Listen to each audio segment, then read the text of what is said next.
नमस्कार, मैं हूं निकिता और आप देख रहे हैं सत्यहिंदी.com। चलिए एक नजर डालते हैं अब तक की सुर्खियों पर। केंद्र आज गुरुवार शाम को होने वाली सर्वदलीय बैठक में विभिन्न राजनीतिक दलों के नेताओं को पहलगाम आतंकी हमले के बारे में जानकारी देगा और उनके विचार सुनेगा। आधिकारिक सूत्रों के मुताबिक रक्षा मंत्री राजनाथ सिंह और गृह मंत्री अमित शाह नेताओं को जानकारी देंगे। सिंह बैठक की अध्यक्षता करेंगे। सूत्रों ने बताया कि विदेश मंत्री एस जयशंकर भी बैठक में बोल सकते हैं।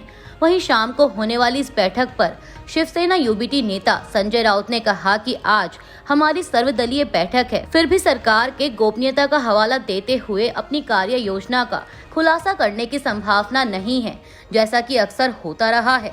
फिर भी यह हमारी जिम्मेदारी है कि राष्ट्रीय दुख की इस घड़ी में हम सरकार के साथ एकजुट होकर जो भी निर्णय लें उसमें हम उसके साथ खड़े हों। अगर सरकार राष्ट्रीय सुरक्षा और सार्वजनिक सुरक्षा के हित में विपक्ष का सहयोग मांगती है तो हम उनका पूरा समर्थन करेंगे।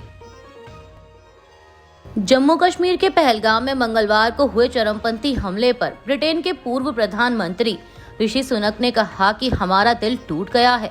सोशल मीडिया प्लेटफॉर्म एक्स पर उन्होंने लिखा कि पहलगाम में हुआ यह बर्बर हमला न्यूली मैरिड कपल्स, बच्चों और खुशियां मनाने आए परिवारों की जिंदगियां छीनकर ले गया। उनके लिए हमारा दिल टूट गया है। ऋषि सुनक ने कहा कि ब्रिटेन आपके दुख और एकजुटता में आपके साथ खड़ा है। आतंक कभी नहीं जीतेगा, हम भारत के साथ हैं। बता दें कि मंगलवार को हुए हमले में कम से कम 26 लोग मारे गए हैं और कई लोग घायल हुए हैं। बुधवार को नई दिल्ली में प्रधानमंत्री मोदी की अध्यक्षता में सुरक्षा मामलों की कैबिनेट कमेटी की बैठक बुलाई गई। इस बैठक में कई अहम फैसले किए गए, जिसमें पाकिस्तान के साथ सिंधु जल समझौते को निलंबित कर दिया गया। इसके साथ ही अटारी बॉर्डर को भी बंद करने का फैसला किया गया है। पाकिस्तान के रक्षा मंत्री ख्वाजा आसिफ का कहना है कि पाकिस्तान भारत की ओर से उठाए गए कदमों पर तत्काल प्रतिक्रिया नहीं देना चाहता है। बीबीसी उर्दू के मुताबिक एक पाकिस्तानी चैनल से बात करते हुए उन्होंने कहा कि भारत में हुई घटना निंदनीय है और आतंकवाद का किसी भी तरह से समर्थन नहीं किया जा सकता।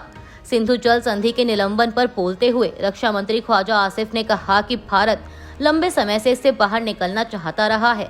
रक्षा मंत्री ने कहा कि पाकिस्तान किसी भी भारतीय हमले का मुंहतोड़ जवाब देने की 100% स्थिति में है। उन्होंने कहा कि भारत हवाई क्षेत्र उल्लंघन के लिए अभिनंदन के रूप में दिए गए जवाब को याद रखेगा।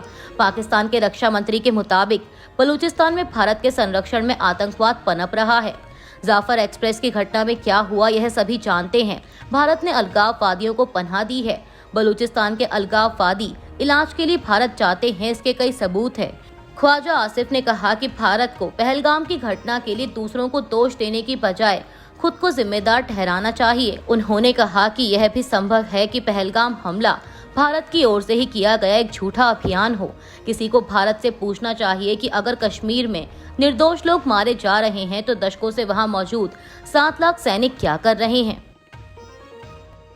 पाकिस्तान के प्रधानमंत्री शहबाज शरीफ ने गुरुवार सुबह नेशनल सिक्योरिटी कमेटी की मीटिंग बुलाई है। जम्मू कश्मीर के पहलगाम में हुए चरमपंथी हमले के बाद बुधवार को नई दिल्ली में प्रधानमंत्री मोदी की अध्यक्षता में सुरक्षा मामलों की कैबिनेट कमेटी की बैठक बुलाए जाने के बाद इसी के जवाब में पाकिस्तान के प्रधानमंत्री की ओर से ये मीटिंग बुलाई गई है। मीडिया रिपोर्ट्स के मुताबिक पाकिस्तान के उप प्रधानमंत्री और विदेश मंत्री इशाक डार ने एक्स पर एक पोस्ट किया कि भारत सरकार की ओर से आज शाम जारी किए गए बयान का जवाब देने के लिए गुरुवार सुबह प्रधानमंत्री शहबाज शरीफ ने नेशनल सिक्योरिटी कमेटी की मीटिंग बुलाई है।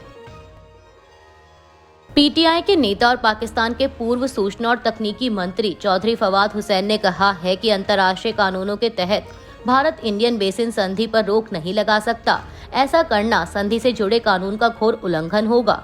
उन्होंने सोशल मीडिया प्लेटफॉर्म एक्स पर लिखा कि इस बचकाना फैसले का असर पंजाब और सिंध के करीब किसानों पर पड़ेगा। जम्मू कश्मीर के पहलगाम में हुए चरमपंथी हमले के बाद all India Muslim personal law board ने वक्फ बोर्ड को बचाने के लिए चल रहे सेफ वक्फ कैंपेन पर फिलहाल रोक लगा दी है।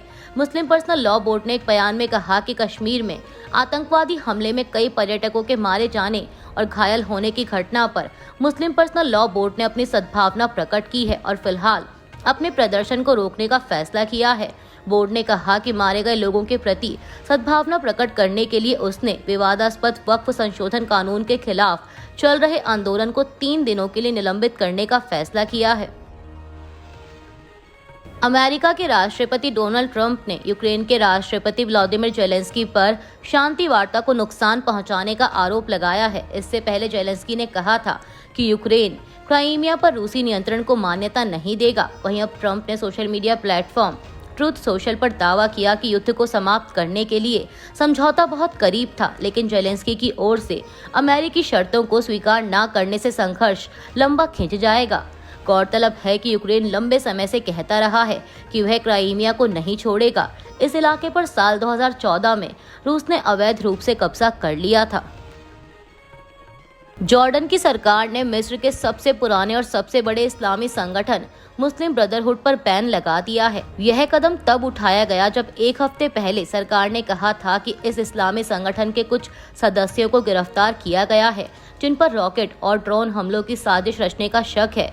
जॉर्डन के गृह मंत्री माजिन अल फराया ने एक सम्मेलन में कहा कि ब्रदरहुड के सभी कार्यालय बंद कर दिए जाएंगे और उसकी संपत्ति जब्त कर ली जाएगी और उसकी कोई भी गतिविधि अवैध मानी जाएगी। वहीं जॉर्डन के इस कदम के बाद ब्रदरहुड की ओर से अभी तक कोई प्रतिक्रिया नहीं आई है। हालांकि कथित हमले की साजिश से किसी भी तरह का संबंध होने से ब्रदरहुड ने इनकार किया है।